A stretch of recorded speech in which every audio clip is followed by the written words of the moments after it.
Hi, everyone. Thanks for joining. I'm assuming everybody can see my first slide there. Okay, great. Thank you very much. So as was mentioned, that this is a project that has been supported by the Extension Foundation, and we're very appreciative of that. And the first thing I would like to do is to have a little bit of an audience thought experiment. So I'm going to ask you to think about how do you make toast and how to explain that. So what I'd like you to do is to take a few minutes and get out a piece of paper and a pen, a pencil, or something to write with, and draw a picture of how you make toast. And by toast, I mean the dark and crispy bread. Use no words in your diagram and try to illustrate the important actions to someone who has never made toast before. And I will give you 2 minutes to work on that.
Okay, we're closing in on the final few seconds here of your diagram of making toast. So put on any finishing touches you may want to add to it.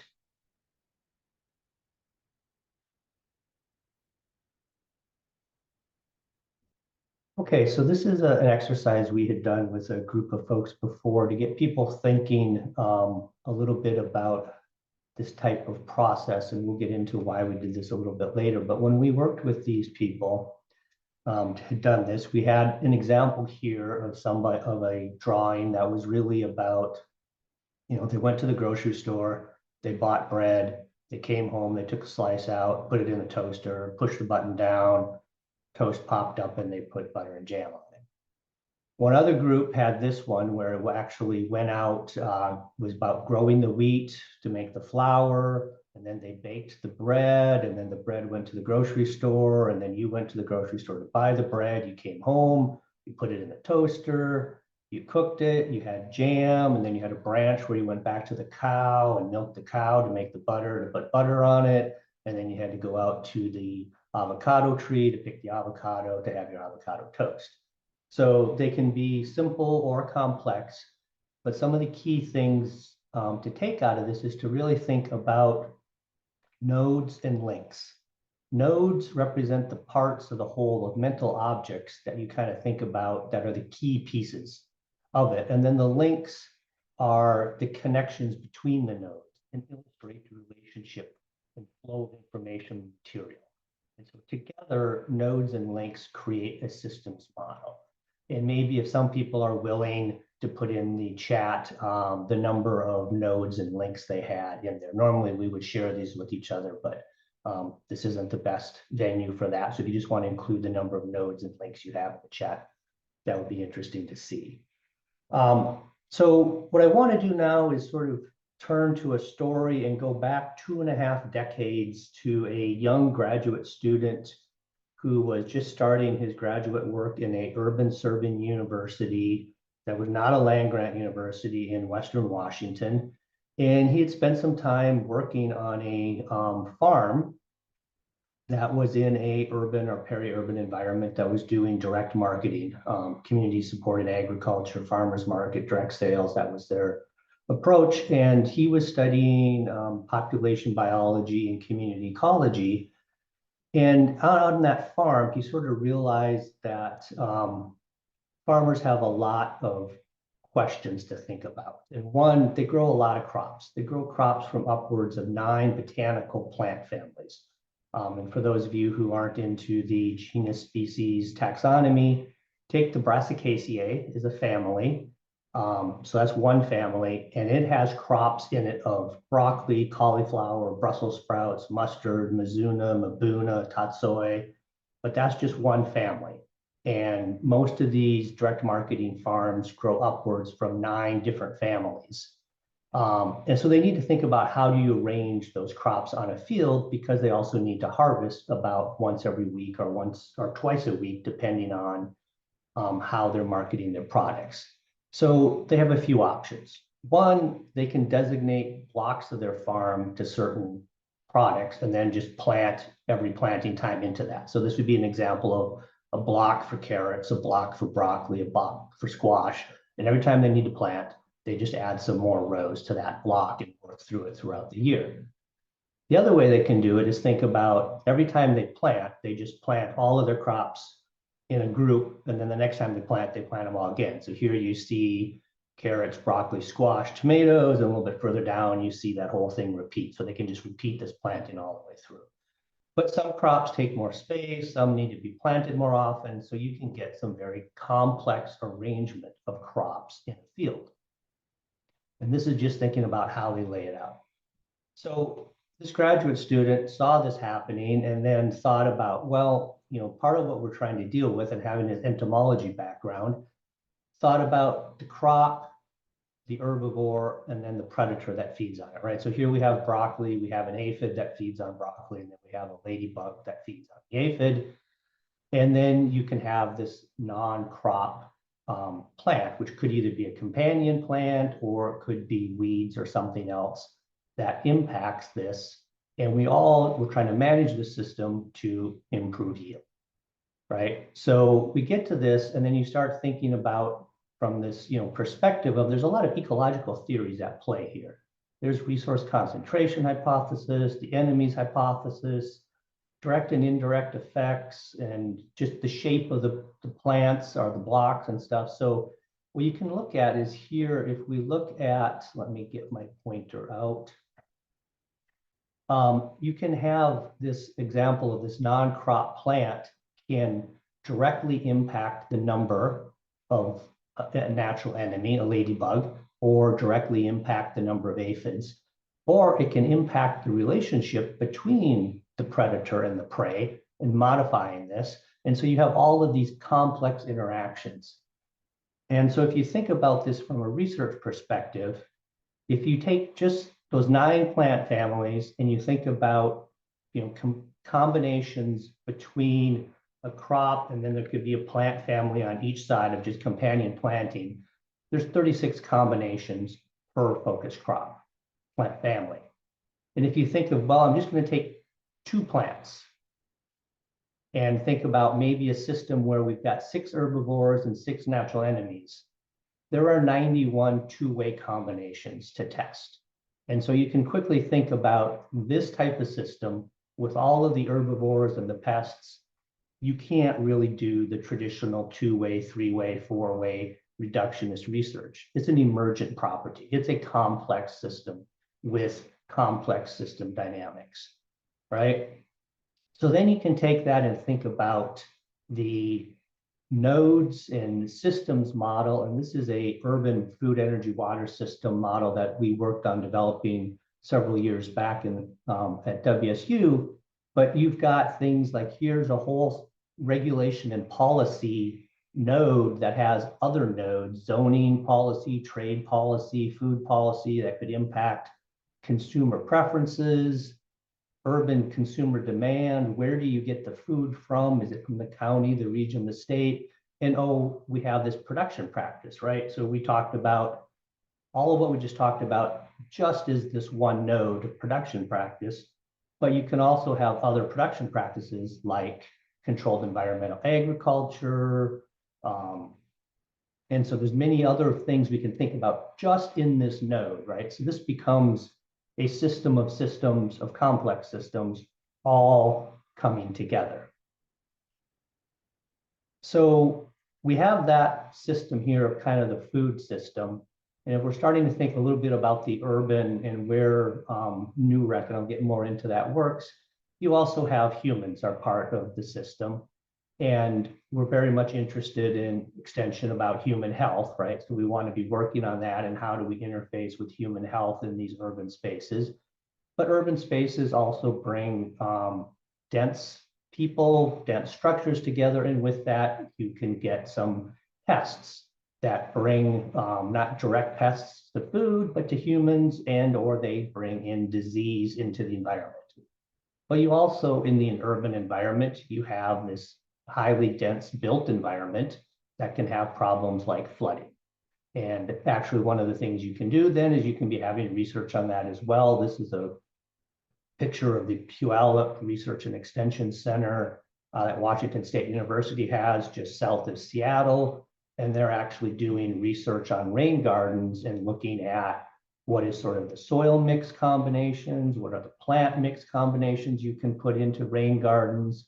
And they actually have a parking lot that they can capture rain runoff and different treatments and bring that and test those to really see how can we think about incorporating rain gardens and other green stormwater infrastructure to help manage flooding incidents. So broadly, this is the urban ecosystem that is of interest to where I work and where I've spent my last 2.5 decades with extension.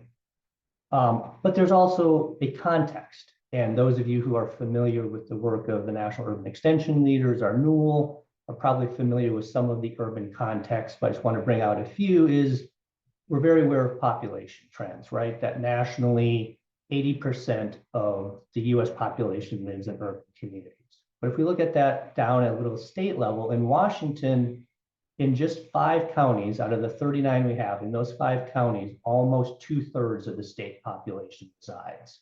And in Michigan, 50% of the population reside in 5 counties, but they have 83 counties. So half the percentage of counties contains 50% of the Michigan population compared to Washington. And then you look at sort of the political power in those. So federally, 58% of our congressional districts have some combination of urban or suburban districts as defined by the City Lab Congressional Density Index. In Washington, those same 5 counties that had the 2/3 of the population, they have over 3/4 of the state legislative districts in them. And for Michigan, 57% of the legislative districts reside in those 5 counties. And then if we want to look a little bit at the fiscal impact of those counties, so this group is a little different, but if you look here for Washington, the state annual expenditures was $31 billion, sort of their state budget. Those same 5 counties, their expenditure of their own county raised taxes is $2.1 billion, or about 7% of the state's budget. The cities in those 5 counties, the city budget, so another tax revenue source, is $5.2 billion, about 17% of the state's budget. If we look at Michigan, much smaller state budget, $13.4 billion. Those 5 counties count for $1.8 billion. The cities in those 5 counties, another $4.5 billion.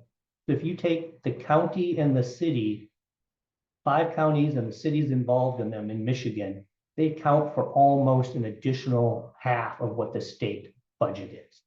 So there's a lot of population, legislative representation, and general fund fiscal resources available in these urban spaces. So how did we, my group, sort of get here? I want to give you a little bit of a story of what created the National Urban Research and Extension Center. Is in 2007, there was a convening of the extension programs in the West. to look at this sort of urban context, both the urban ecosystem and the context by which it sits in. 8 years later, a few things happened. Those of you who lived through the late aughts and the early teens of the 2000s will know we had some economic downturn, but they got together in 2015 and 6 states in the West, through a coalition of the willing, created the Western Center for Metropolitan Extension and Research. And its focus was to increase the capacity of urban extension, elevate the stature of extension in these urban communities, and do that through applied research and extension and some professional development training. From 2017 through 2019, we saw an expansion in our membership model where Michigan, Ohio, and Florida joined us, and then the Western states increased from 6 to 9, and then most recently, New York and Missouri joined us.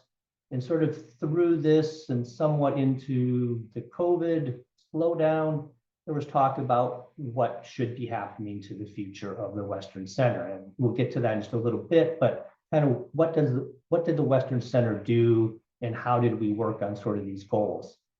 One of the main things we did is we funded fellowships, and we had developed 3 types of fellowships. Deep dive, which were ones where we generally funded people for 2 years to work on a topic of interest to them and to us. But we also then did some sabbatic fellows and some graduate student fellows. So those were smaller amounts of money that sort of helped support people doing work in what they were really interested in, and then build in some approach to urban issues. But you can see some of the content areas that our deep dive fellows worked on, from really working about professional development systems, and then really looking at, urban ag, forestry. We saw some of the green infrastructure, done work with youth development, housing policy, policy development in general. In addition to these fellowships, we would also do workshops and summits in some of these areas, some different areas, but this was sort of the way that the Western Center was working towards developing the capacity and impact of extension in urban spaces. Then sort of with that growth in the number of states involved, and one of the extension directors was sort of thinking, how do we want to handle Western relative to a sort of a bit of a national footprint? We did a program review, and there was sort of a decision to think about what would it look like if you went national, and what would it look, and how would you structure that? So in July of last year, we held a convening in conjunction with, co-supported by the National League of Cities, and it was held in their Washington, D.C. office. And we invited 43 individuals from federal agencies, local governments, researchers, extension professionals, and we sort of broke up into areas and talked about what would a national center look like and what would they work on. And we identified 59 research needs, 50 extension educational programs, 149 short, medium, and long-term outcomes, and then some additional cross-cutting observations and opportunities that could exist in sort of this applied research component. So that's what really led to the founding of the National Urban Research and Extension Center. And our vision is that to address our nation's urban challenges, that NUREC will bridge the gap between community and research by applying the unparalleled power and reach of the land-grant university system, but very much rooted in extension's community-centered approach. So here you sort of see our system map for NUREC, looking at our role in bringing community and research and extension together into what we call knowledge and practice networks, where we can help communities understand and how to work with research and extension. How do we help research work with communities, bring them together to co-create projects and research proposals and programs that will allow us to pilot some programs and scale and disseminate those, do some translation of knowledge and that research, and really do some other support for these municipalities. But of course, we do this within the context of our larger land-grant university partners, such as the Extension Foundation, National Urban Extension Leaders, and all of the professional societies that are sort of content-based, right? Is how do we work on this? So you can really think about this as a system of looking at research and extension as a system, communities and their political systems, government systems as a system, and sort of, extension as a system. And we all bring that together within this sort of focus area of urban. So what are some of the things we're currently working on? I guess maybe let's start with about how we do our work going forward. So like I had mentioned, we're really thinking and focusing on developing these knowledge and practice networks, and we're rolling out 3 content areas, our knowledge and practice networks: urban agriculture and food systems, nutrition, health and wellness, and the built environment. And these networks are meant to be collaborative frameworks for where we bring all of those entities together: scientists, extension professionals, government from federal, state, local, tribal, non-government organizations, nonprofit organizations, community organizations, and support that network in developing these research questions, these extension programs, piloting them. The key thing is we want to work with any programs we develop. We'd be looking for things like NUREC or other professional societies to help us disseminate them nationally.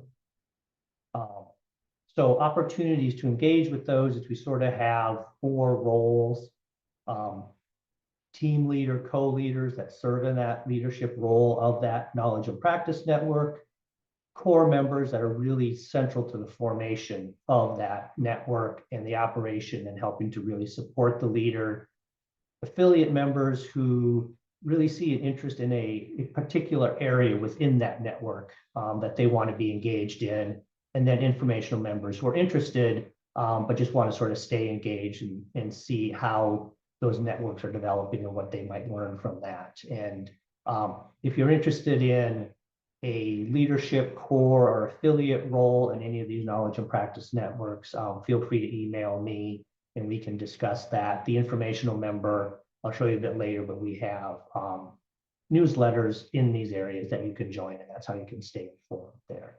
So the second thing NUREC will do is work on professional workforce development in some of those areas we talked about, but really targeting researchers, graduate students, postdoc, extension professionals, and community members in these sort of complex systems thinking and content areas, right? So we're thinking about the systems thinking that really helps people visualize a system. That's sort of a good starting place. And it often helps to work, it's easier to work with community there, that you can help them draw these systems. They can think about what are the nodes and how they interact and really work on that. And then we think about resiliency thinking is really taking those complex socio-ecological systems and seeing how they persist, adapt, or transform in the face of disturbances. And that gets to be where you really start thinking about how some of these emergent properties exist and what are some of the translational states that may exist between these systems models, and how do we help community move in those directions and be resilient in when we want systems to be resilient. How do we help them support that? And there's a lot of theoretical framework around those that we draw on. But there's also the need to sort of develop expertise, and especially with some of our researchers in community engagement and how do you work with community, but also how do you do team convergence and community participatory research, right? These are all complex things that a lot of us aren't trained at, or we're not trained at when we were going through graduate school, and recognizing how do we do that is important. How do we do that with community is critical. So that's the second sort of area that NUREC would be working in. And then the third thing we're going to do is create a data hub. And this data hub really has 2 main components, kind of a a pre-research component and a post-research and extension component, if you want to think about it. So the pre is really being a repository for thousands of mappable data layers. We're working with one of our members out of the University of Missouri who has a very refined geographic information system where they have these mappable layers, and it will allow researchers and extension professionals to go in and look at these data layers to see where interventions may be needed, what type of interventions are needed. We'll be working with them on sort of developing standard community profiles across those three knowledge and practice networks within the cities or urban spaces in the state. So you can sort of have a one-sheeter that gives you kind of an overview of the status. And then the second piece of this repository is as we start seeing extension programs being developed, evaluation on those, or reports from them, or research being done and data sets being developed, we'll have this repository where those can be stored so that both extension professionals, community professionals, researchers would have this one-stop place to come in. What's the most up-to-date research in part of these network maps? Where is work being done? Where can I add value to existing? Where's something not being done, where I can see where we can add value to? So this data hub would sort of serve that pre and post program development, implementation, and research project. So now we can turn to what are some of the things that NUREC is working on in these spaces, to give an example and some opportunities for engagement. So this building integrated agriculture project is, I'm hoping it won't be the only cycle of urban, indoor, and emerging agriculture grants that get put out through NEFA, but it was the inaugural set that myself and a group from the University of Oregon, who is actually the prime, and Oregon State University have this project where the idea is to think about in urban spaces, how can we be better at food production, and thinking about not just adding raised bed plots to the roof of a building, but to really think about when we're designing buildings, how can we integrate food production into the building itself? And think about, you've got a lot of what could be waste streams or externalities from the building. Humans put off a lot of CO2. There's a lot of wastewater, gray water generated. They can have issues with solar loading that causes heating and cooling problems with the building. Those can all be inputs into food production if you're thinking about CO2 for plants that put off oxygen, that improve the indoor environment for humans. The use of greenery definitely improves sort of your general feeling and use in that building space.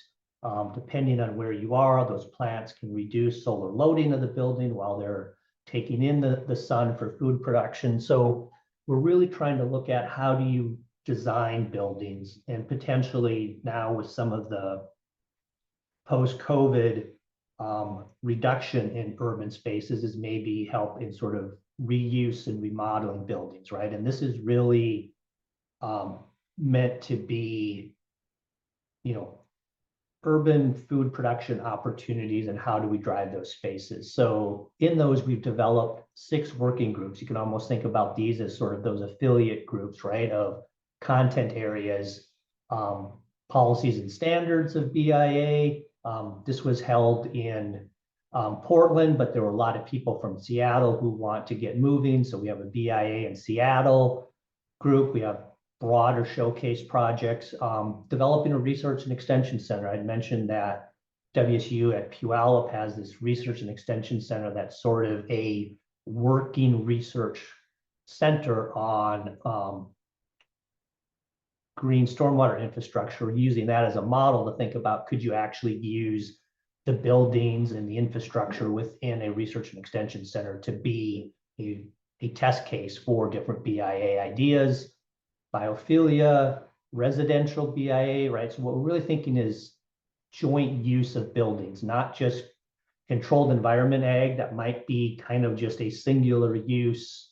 This is really about how do you grow food within apartment buildings, within office buildings, that type of stuff, the workforce development that's needed, and then what are the broader principles necessary, almost a roadmap of developing what's needed and what should be included in BIA projects. So those are kind of our 8 working groups. Got a QR code where you can go to our webpage, and Maggie Anderson Fassy is sort of leading and supporting these. If you're interested in working with those, you can get in touch with her. And then the other area that we're really working on and we're in the process of submitting a grant for is a national research support project, which is actually funded from Hatch Multi-State. And for those of you who may not be as familiar with sort of the broader land grant university system, our federal line item funding for extension is Smith-Lever funds. The parallel set of funding is Hatch for our research and extension, or our research centers, ag experiment stations, sorry. And they have a process where they will support projects of a national scale that are about supporting high quality research in those. And so, you know, this project is based on sort of the idea that, you know, communities are really good at identifying their issues. They can organize around those concerns. They're after solutions, but they can struggle to prioritize what are those concerns or issues. How do they work with researchers to identify or apply knowledge? And then how do they evaluate and revise programs that are helping to address those issues? And well, not in all cases, but, you know, land grant university researchers and extension, we tend to think about hypotheses, we do research, we test for significance. We're not always the greatest at co-creating with our community and conducting team and transdisciplinary research. And how do we work in these urban and BIPOC communities? Because they can be vastly different. You can have communities that are over-researched and feel they've had a lot of extractive research, so they can be very concerned about research coming in. Or you can also have the case like, you know, where I had in working in King County, Washington, where King County government probably had more PhD fish biologists than any university I've ever worked with, because that was the dominant issue for the county and their water quality issues with the federal listing of salmonids as endangered species running through many King County streams. So working in there can be very complex. So, you know, NUREC in writing this proposal sees that, you know, the sort of the 3 things we had talked about would really be a way to be a bridge between these two on a national scale, and help us further those goals. So, you know, sort of in summary, you see that, you know, urban environments are extremely complex systems that are comprised, you know, got human components, the natural components, and the built environment components. They deal with dense populations, issues of density, and you end up then with some really interdependent socio-ecological and technical relationships that are systems-based. They're complex, and it's, you know, you can do singular research methods, but you also have to be able to understand that you're going to need some of these system level research and sort of emergent properties and learning from those. So the responses, they need to be tailored. They're complex, but we also recognize that, you know, most of our urban spaces are fairly unique. And so they also need to be place-based. And that's where NUREC sees we want to support this type of research and innovation, but we're not the ones who are going to be able to develop and disseminate programming at a national scale. That's where we're really looking to partner with our extension partners, especially the National Urban Extension leaders, in how do we move from piloting and testing solutions that are research-based into working with community. NUREC has spent a lot of time building relationships with the National League of Cities, and we see that as an opportunity of how do we start better partnering cities and extension together, both for impact and potential new resources for extension to look at and our research partners. So with that, I need to call out some thank yous to a lot of folks, but really the Extension Foundation and their National Technologies for Ag Extension Program. Most of this work was funded off of this. The development, so Tyra was our program manager, which kept us on task, and most of this couldn't have been done without her supporting the work and the great team of here and the NUREC folks who were involved.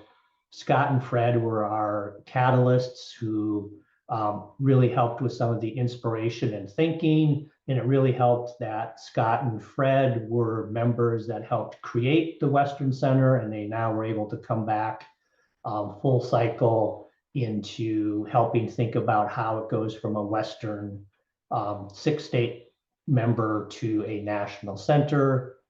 Aaron and Ellen were the people who really helped us with our communications and marketing materials. So they have developed our brand new website, our logo, our color, our look, and establishing a lot of our ability to improve what we're doing, how we're tracking, how we're measuring it. And then Megan and Molly were critical in supporting and pulling off that convening in Washington, D.C. Could not have done it without them pre and post. Carl supported some of that work, but also was critical in sort of leadership development, especially for me. I've made significant strides where I still have gaps. That's not Carl's problem. That's still something for Brad to work on. But I really appreciated the opportunity. And with that, I also want to give you the opportunity to, if your state is not a member, you can come in and join NUREC. There's the URL and the QR code to join, but also you can subscribe to our newsletters. In our newsletters, you can subscribe for the different NUREC initiatives, the 8 big idea areas, or some of our urban extension topic areas. And I see that Melanie was great. You put in our website. I really appreciate that. Both of those are available off of that. So with that, I am done with everything, and we can go into question and answers. I'll leave this up for just a little bit, so if people are still wanting to get to that URL or those QR codes.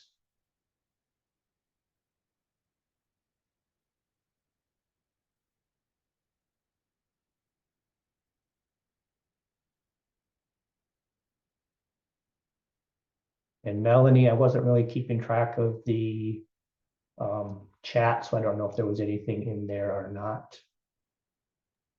Yeah, no questions so far, but I will let everyone know now that I will be collecting the slides and all the links that was shared today to send to you all in a follow-up email. So if you didn't grab that, that's okay. It will be coming to your inbox this week. But yeah, we have the rest of the time for any questions or comments or insights or anything you want to ask.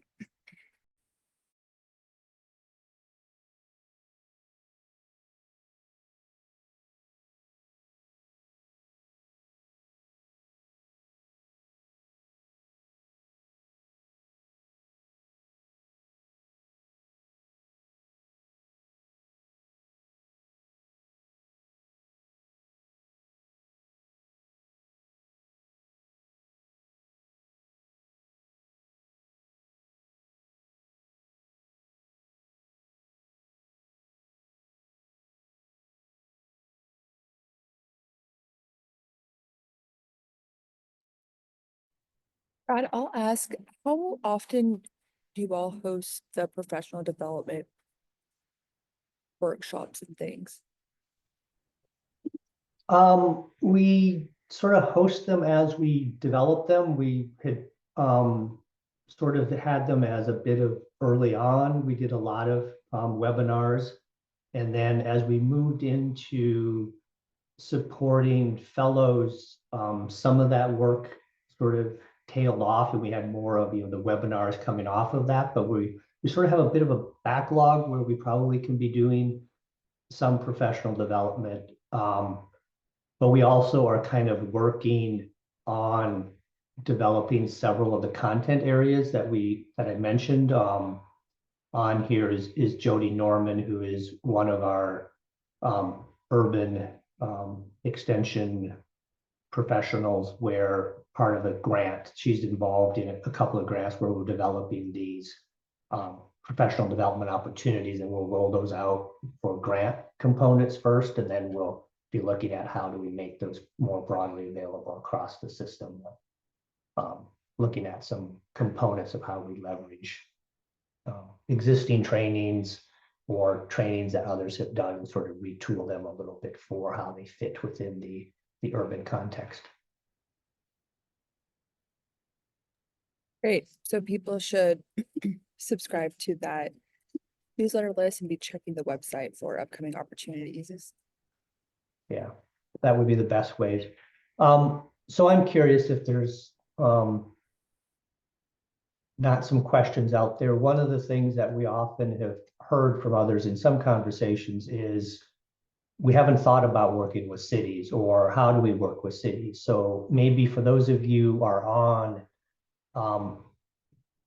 answer either directly or in the chat, are you working with cities in your state?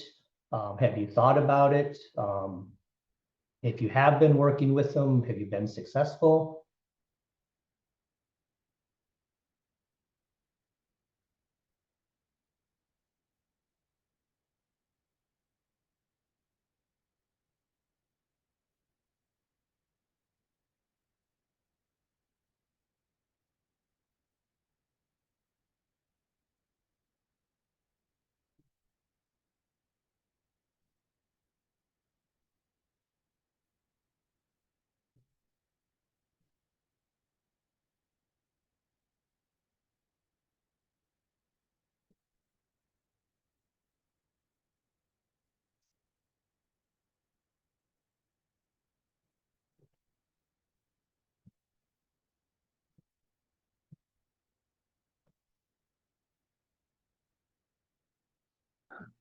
Brad, it's Marlon. I'll try to take a stab at a response here. So I'm in Lawrence, Kansas. So we're a community of just like 100,000 people. The county's about 120, but we're just adjacent to the Kansas City metro area. We have done some work with the city of Lawrence, I would say most notably through our health and wellness work. We've found quite a bit of success in working with them on our community health improvement plans. And so I think a little bit of work also just around economic development, where we have seen some money flow, but not enormous amounts of money. But I think it's if nothing else symbolic. And I think one of the ways that we found that success is by positioning ourselves as a critical player in the community health and wellness arena. And that's just part of our work, of course, but just acknowledging that is very much a part of how city government kind of orients its social services. So they make a lot of investments in community health and wellness, and sit with us on the steering committee for that work. And so as projects come before us or opportunities appear for us to collaborate with the city, we're well positioned to bring a lot of that good work forward in partnership with the city. Thanks, Marlon. And I'm curious, what does the city see value that your extension office brings? Is it, traditional extension programming content? Is it program evaluation? Is it supporting the coalition that sounds like you were describing? Is it bringing up-to-date research into certain areas that, you know, the coalition or the city is interested in? Yeah, probably not really any of that. So they're not asking us to, you know, go in and do program like traditional extension programs. We're not tapping researchers to bring into the community, as you've described for a lot of the NUREC projects. I would say, I guess if I were to say like two things, one would be um, our role as conveners and facilitators is probably like number one. So that's where they see the value. I think a lot of the stuff that they want to see happen, they have probably some capacity to do it, but they also acknowledge and recognize the value of a third party. And so a lot of that's, you know, just around civic engagement as well. Um, and then, yeah, I think also just brokering um, deals that have to be made for programs to work. So like working with their Parks and Rec and opening up opportunities for physicians to write physical activity prescriptions, and then those scripts actually being handed over to somebody, a front desk worker at one of their fitness centers or rec centers, and then, you know, in lieu of payment. So just making those resources more accessible to people. So just kind of making sure that, so we're the ones that are in talking to the hospital physicians and the physicians at the community health center, and getting those script pads to them, getting them to sign on and agree and understand, right? And then just tracking. So there's, I guess, maybe a little bit on the evaluation side on that back end. Yeah, so some of that, what I hear a bit is, as well as the ability that extension is broad and that you're able then to help make connections across systems that maybe you know, the more narrower city or something is not as positioned or, you know, leans on you to do, in addition to that convenience, which I think is, you know, valuable to do from I mean, it's not, you know, it's not just a set up a meeting room, but it's actually convening and holding a space. That's right. Yeah. And Difficult to trusted, do it in, yeah, and being trusted trusted. and not funded often that well in That's many right. other things. So leveraging that sort of core funding to do that. Um, You know, yeah, go ahead, Stephanie. Sorry, I'm Stefania. I'm Chief of Staff at MetroLab Network. We are a national nonprofit based in DC. And I just wanted to say, so we're not university based, but we work primarily with local governments and universities, and we're actually in the middle right now of our local research and development agenda program. So we're actually the inverse. We're going out to local governments, to cities, and some counties across the US, to survey them on if they could get research on blank, what would it be? This is it's been ongoing for a few months. We still have a few months left on our grant. So I'll drop the link here in the chat in case anyone's interested in kind of following along. We're hoping to put out a publication at the end of our work on our survey across municipalities across the US. And the objective here is to help universities better understand what local governments are looking at and kind of where there might be overlap and opportunity to collaborate. So just wanted to give that perspective from the other side. Yes, thanks for that. I attended your last annual meeting and we've been trying to connect after that about how NUREC and Metro Lab might be able to partner, because as you said, they sort of we come at it from the different sides. But I think the current state of our federal environment has kind of prevented us from being able to connect, that everybody's a little bit busy on trying to put fires out. But I guess it would be interesting to see how the two of us can work together and how Extension and Metro Lab might be natural partners. So thanks for joining us.